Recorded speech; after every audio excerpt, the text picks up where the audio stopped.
1 mister CEO.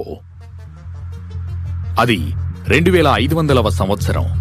Global వార్మేషన్ మరియు ప్రకృతి వైపరీత్యాల వలన ప్లానెట్ ఎర్త్ దాదాపు 90% నీరు, కేవలం 10% భూభాగంతో మాత్రమే మిగిలి ఉంది. మారుతున్న విజ్ఞానాన్ని అందిపుచ్చుకుని మానవుడు నీటిమీద తేలియాడే నగరాలని నిర్మించుకుని తన జీవనాన్ని కొనసాగిస్తున్నాడు.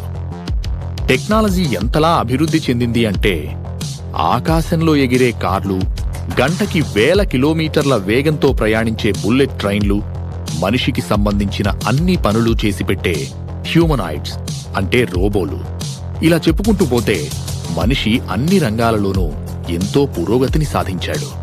కాని ఇప్పటికీ కూడా మానవ మేధస్సుకి అంతుచిక్కని రహస్యాలు ఈ విశ్వంలో ఇంకా ఎన్నో ఉన్నాయి. వాటికోసం మానవుడు నిత్యం పరిశోధనలు చేస్తూనే ఉన్నాడు. ఆకాశ